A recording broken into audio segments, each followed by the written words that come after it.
السلام عليكم ورحمة الله وبركاته. وعليكم السلام ورحمة الله وبركاته. الحمد لله الذي جمعنا وإياكم على محبة الله ومحبة رسوله صلى الله عليه وسلم. Beliau tamu kita Syekh Muhammad bin Abi Bakar Al-Khatib mengawali ceramahnya dengan memuji Allah Subhanahu wa taala yang telah mengumpulkan kita atas dasar rasa cinta kepada Allah dan rasa cinta kepada Rasulullah sallallahu alaihi wasallam. Wa nusalli wa nusallim ala sayyidil mahbubin wa sayyidil anbiya wal mursalin nabiyyina wa maulana Muhammad sayyidil anbiya wal mursalin. Salawat serta salam kita haturkan kepada pemimpin para nabi dan rasul Sayyiduna Muhammad sallallahu alaihi wasallam wa ala alihi al-ghurra al-mayamin wa sahbihi humat ad-din wat-tabi'ina lahum bi ihsanin ila yaumiddin wa alaina ma'ahum wa fihim bi rahmatika ya arhamar rahimin. Kepada keluarga beliau, kepada sahabat-sahabat beliau yang mulia dan semua orang yang mengikuti jejak langkah beliau, dan untuk kita semua mudah-mudahan mendapatkan rahmat dari Allah Subhanahu wa taala. Nahmadullah Subhanahu wa taala alladhi jama'ana wa iyyakum fi hadzal majma' al-mubarak wa qad tala bikum al-majlis wa nakhtasir insyaallah al-kalimah al-mufidah fi hadha al-makan. Segala puji bagi Allah Subhanahu wa taala yang telah mengumpulkan kita semua dalam satu majlis yang barakah. Dan kata beliau, majlis ini sudah cukup lama. Insyaallah yang akan beliau sampaikan sangat ringkas. Wa alladhi yajibu alaina fi amthal hadhihi al-majalis allati tu'qad fi as-salah was-salam ala an-nabi Muhammad wa tu'qad fi dhikrillah wa dhikr rasuluh an nata'allaq ta'alluqan kamilan billah wa bi rasulih. At-ta'alluq yakun bil qalb وليس بالكلام ولا باللسان ولا بالحركة. التعلق يكون بالقلب بالله وبرسوله. Yang wajib bagi kita pada majlis yang semacam ini, majlis yang mengingatkan kita kepada Allah Subhanahu wa taala, adanya satu hubungan, satu kaitan dengan Allah Subhanahu wa taala. Satu ta'alluq, hubungan itu dengan hati, bukan dengan lisan, bukan dengan apapun, tapi hubungan yang sesungguhnya dengan Allah adalah hubungan dengan hati. لأن أعظم ما يكون في قلب الإنسان الله ورسوله. Karena yang paling besar yang harus ada pada hati seseorang adalah Allah dan Rasulullah. والإنسان المؤمن لا يعظم إلا الله ورسوله. Dan seorang yang beriman kepada Allah tidak akan pernah mengagungkan apapun kecuali Allah dan Rasulullah. ولا يكون في قلب المؤمن إلا الله ورسوله. Dan tidak ada di hatinya kecuali Allah dan Rasulullah. فلا يكون في قلب المؤمن الدنيا. Tidak ada di hati orang mukmin itu dunia. ولا يكون في قلب المؤمن الغفلة. Dan tidak ada di hati seorang mukmin itu kelalaian kepada Allah. ولا يكون في قلب المؤمن المال. Dan tidak ada di hati seorang mukmin itu harta.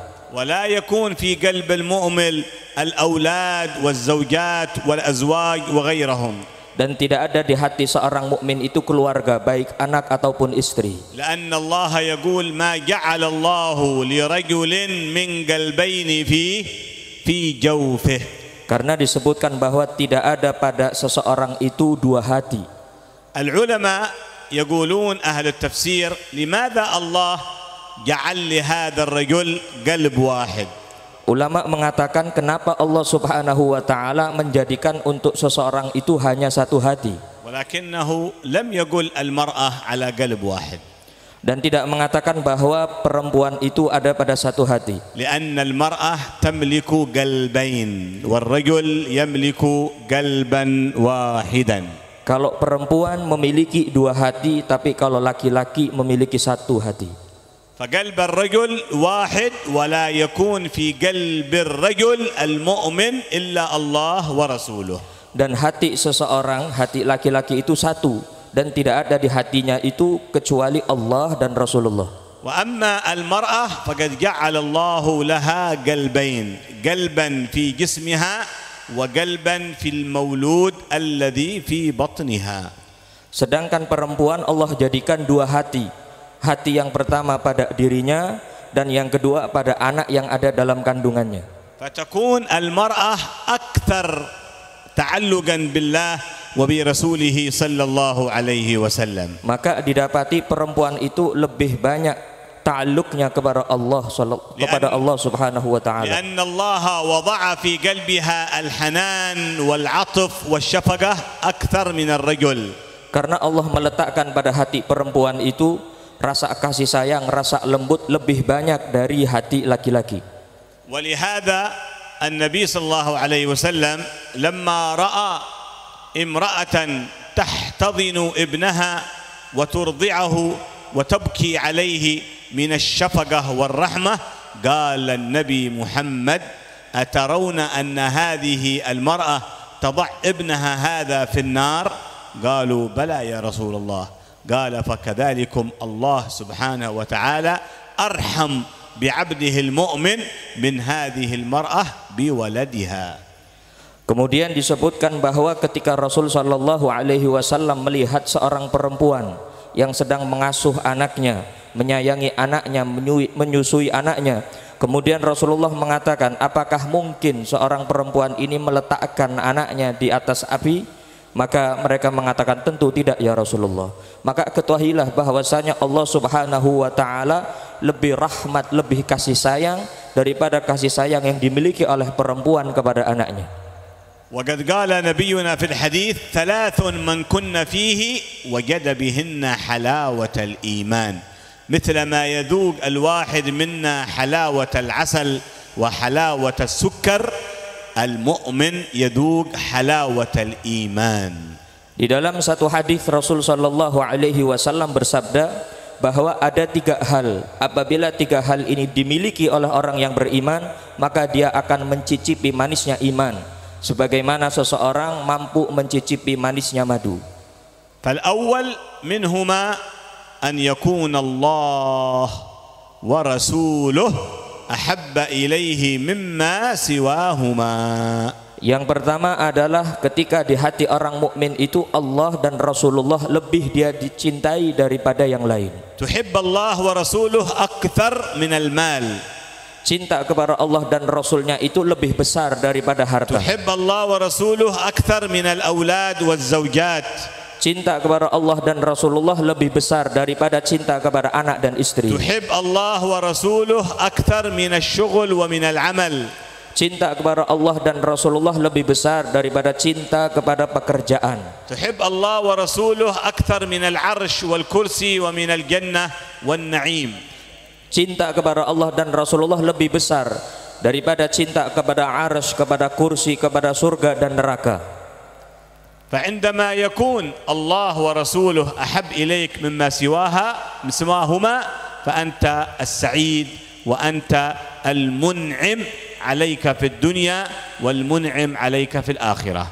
Ketika Allah dan Rasulnya lebih dia cintai daripada yang lain, maka Allah jadikan dia sebagai orang yang bahagia, orang yang mulia, orang yang mendapatkan nikmat dunia dan akhirat.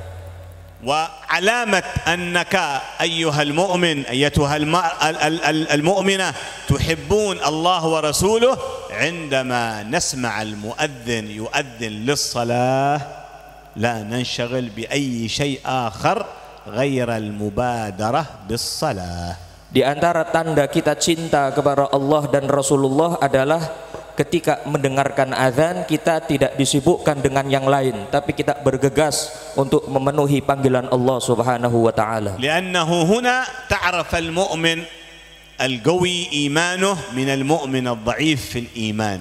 Karena ini yang membedakan antara orang mukmin yang kuat imannya dan orang mukmin yang lemah imannya.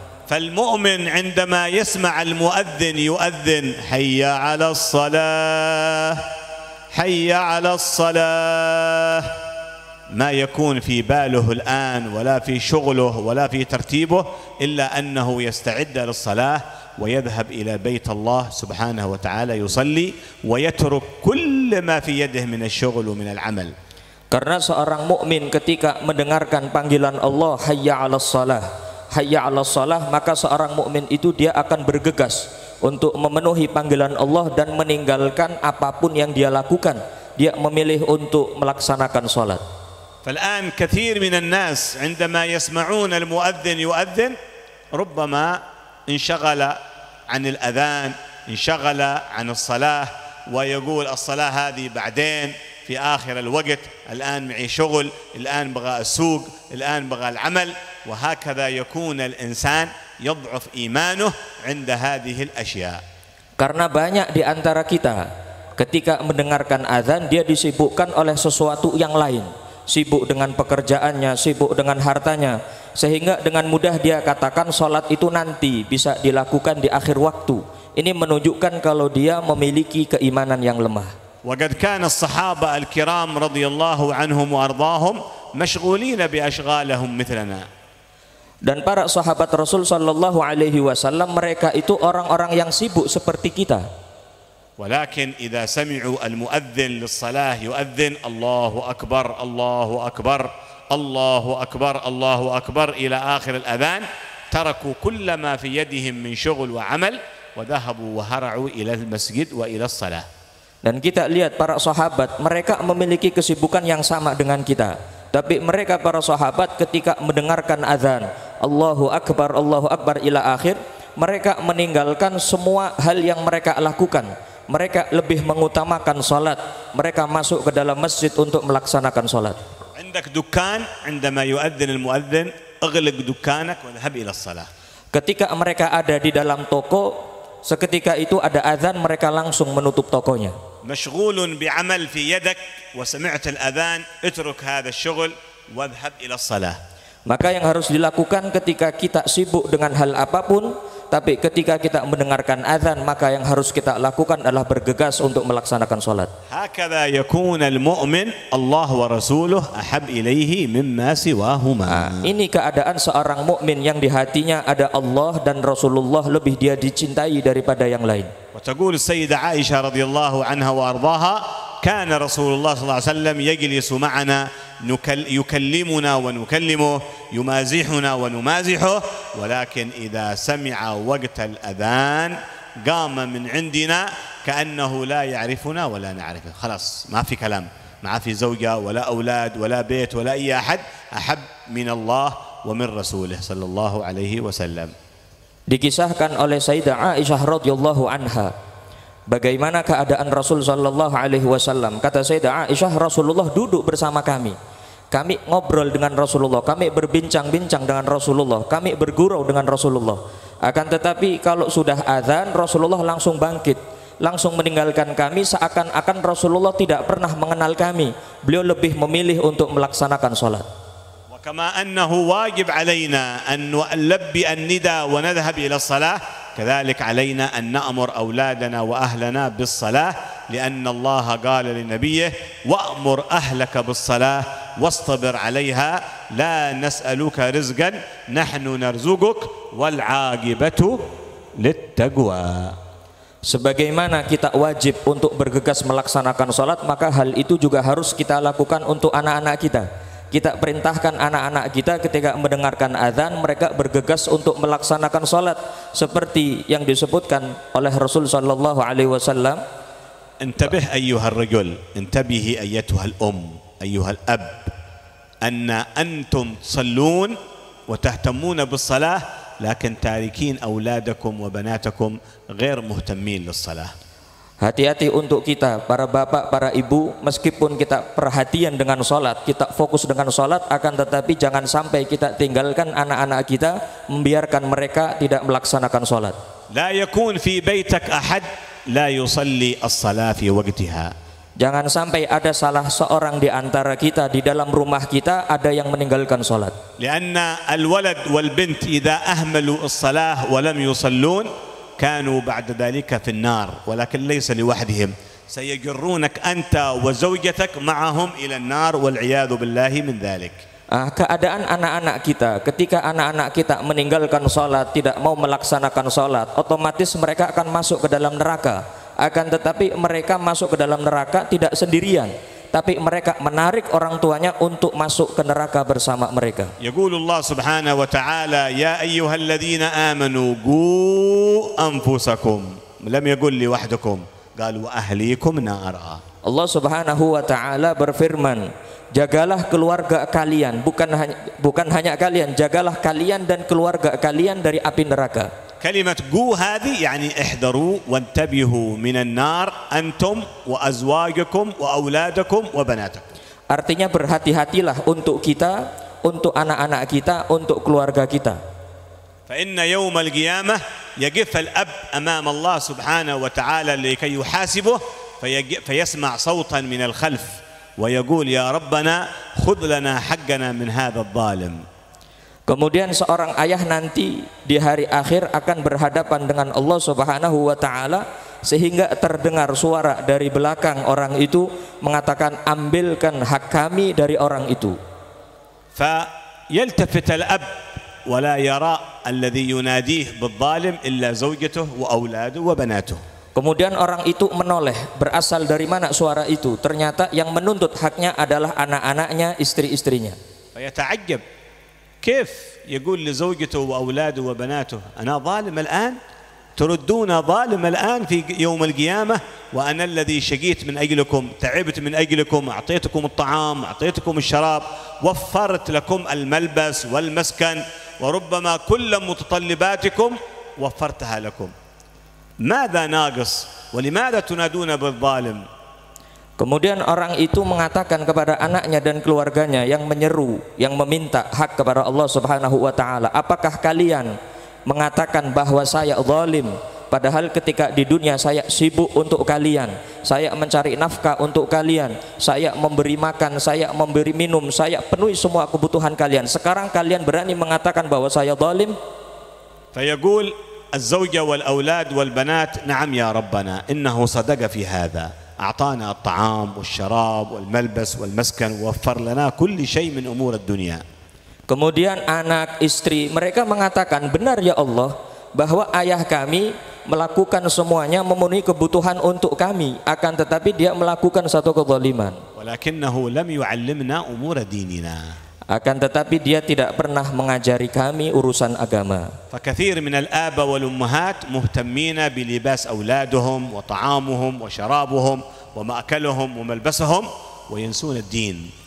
Banyak di antara orang tua itu yang perhatian dan fokus dalam urusan duniawi, pakaian, makanan, minuman, akan tetapi mereka lupa dengan urusan agama. ينسون أن يعلمونهم أحكام شرع الله سبحانه وتعالى. Mereka lupa tidak mengajari anak-anak mereka hukum-hukum syariat Allah, من الواجبات والمحرمات، baik yang berupa kewajiban dan hal-hal yang haram. ما حد يجلس مع ولده ولا بنته يقول يا ولدي انتبه، شوف هذه الصلاة لابد تصلي، لابد تحافظ عليها، وإلا شوف ربي بيدخلك النار، وشوف ما أحد بينفعك يوم القيامة، لا أبوك لا أمك لا أصحابك لا إخوانك. حد يجلس معنا مع ولده وبنته يخبرهم هذا الكلام. Tidak ada orang tua yang duduk dengan anaknya mengatakan, wahai anakku, sholat ini wajib, harus engkau lakukan. Kalau tidak dilakukan nanti engkau akan masuk neraka, karena tidak ada yang bermanfaat untukmu di hari akhirat kecuali amal salehmu. Tidak ada yang melakukan hal itu dari orang tua. يجلس مع بنته وولده يعلمهم الزنا حرام، الخمر حرام، السرقة حرام، اللعب بالميسر هذا حرام، لابد تعلموا هذه الأشياء، وإلا لو وقع فيها أنت المأثوم الأول وأنت عليك الحرام والوزر الأول. Orang tua harus duduk dengan anaknya mengajari hal-hal yang haram, zina haram, khamar haram, judi haram, sehingga orang tua itu mengarahkan kepada anaknya sehingga dia menjadi orang yang beruntung. يتنبه الإنسان منا ومنكم إلى هذه الأمور حتى نرجع من هذه الجلسة بفائدة. Maka kita harus memperhatikan hal-hal ini sehingga kita pulang dari majlis ini dengan membawa faedah dan manfaat. ولو قيل لكم ما الفائدة الذي ستذهبون بها إلى بيوتكم في هذا المجلس المبارك. Kalau dikatakan apa faedah yang kalian dapatkan dari majlis yang kita hadiri malam hari ini? الاهتمام بالصلاة. Maka ihtimam bisalah, perhatian dengan salat. اهتمام أولادنا وبناتنا بالصلاة. Memperhatikan anak-anak kita dengan salat. اهتمام بناتنا وأولادنا بأمور الواجبات والابتعاد عن المحرمات. Memperhatikan anak-anak kita dengan hal-hal yang wajib dan memerintahkan mereka untuk menjauhi hal-hal yang haram. ويكفي استفادتنا وانتفاعنا من هذا المجلس إذا اهتمينا بهذه الصلاة، لأن لا سعادة في الدنيا ولا في الآخرة للإنسان مهما كان دكتور، مهندس، عنده أموال، عنده عقارات، عنده عمارات، عنده ما عنده، لم يصلي، كل هذا ما ينفع فهو إلى النار والعياذ بالله من ذلك. Cukup bagi kita faedah ini memperhatikan sholat, karena tidak akan mendatangkan manfaat selain sholat. Meskipun titelnya doktor, menjadi orang yang sukses, tapi kalau meninggalkan sholat dia menjadi orang yang celaka. Nas'alullah an yahfadhna wa iyyakum minan nar. Mudah-mudahan Allah jaga kita dari api neraka. Allahumma ajirna minan nar ya Rabb. Ya Allah, lindungi kami dari api neraka. Allahumma ajirna minan nar ya Rabb. Ya Allah, lindungi kami dari api neraka. Allahumma ajirna minan nar ya Rabb. Ya Allah, lindungi kami dari api neraka. Allahumma ajirna wa ajir auladana wa banatana wa zawjatana minan nar ya Rabb. Ya Allah, lindungi kami, istri-istri kami dan anak-anak kami dari api neraka. Fa inna la taqa lana ala adab. Karena kami tidak mampu dengan azab-Mu. Wala taqa lana ala hisab. Dan kami tidak mampu untuk dihisab. Fala tukhzina yawmal qiyamah. Jangan kau hinakan kami di hari kiamat. Wala tukhzina yawmat tammah. Jangan kau hinakan kami di hari kiamat. Wa idkhilna al-jannata bighairi hisab. Masukkan kami ke dalam surga tanpa hisab. Ma'an Nabi Muhammad wa ma'an nabiyyin was-siddiqin wasyuhada was-salihin. Bersama Nabi Muhammad, bersama para nabi, para syuhada dan salihin. Wa nas'aluhu subhanahu wa ta'ala an yubarik lana wa lakum fi hadzal majlis al-mubarak. Mudah-mudahan Allah memberikan keberkahan kepada kita di majlis malam hari ini. Wa yubarik fi khadimi hadzal majlis. Dan mudah-mudahan Allah memberikan keberkahan untuk orang yang berkhidmah di majlis ini. Wa man yaqum ma'ahu bil khidmah. Dan orang yang berkhidmah untuk majlis ini. Wa an yubarik fil hadirin wal hadirat ajma'in. Dan mudah-mudahan Allah memberikan keberkahan untuk yang hadir malam hari ini. Wa ta'ummal baraka liwalidina wa auladana wa banatana wa jami'al muslimin. Dan mudah-mudahan keberkahan ini menyebar untuk keluarga-keluarga kita dan semua orang muslim. Fa innaka rabbuna. Karena sungguhnya Engkau Tuhan kami ya Allah. Wa nahnu 'abiduk. Kami hamba-Mu ya Allah. Wa nahnu fuqara'uk. Dan kami butuh kepada Engkau ya Allah. Wa nahnu masakinuk. Kami butuh kepadamu ya Allah. Farhamna bi rahmatikal wasi'ah. Rahmati kami dengan rahmat-Mu yang luas. Arhamna fid dunya warhamna yaumal qiyamah. Berilah rahmat kepada kami di dunia dan hari kiamat. Waj'al akhir kalamina minad dunya la ilaha illallah. Jadikan akhir ucapan kami la ilaha illallah. Qulu jami'an la ilaha illallah.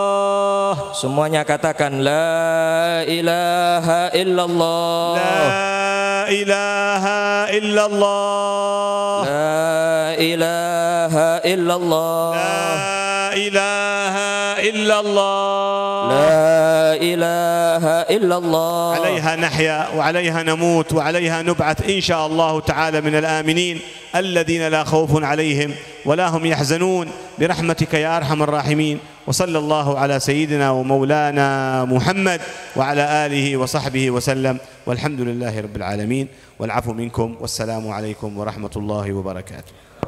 Mudah-mudahan apa yang beliau doakan dan harapan untuk kita semua dikabulkan oleh Allah Subhanahu wa taala. Mohon maaf atas segala khilaf dan kekurangan. Hadza minni wassalamu alaikum warahmatullahi wabarakatuh.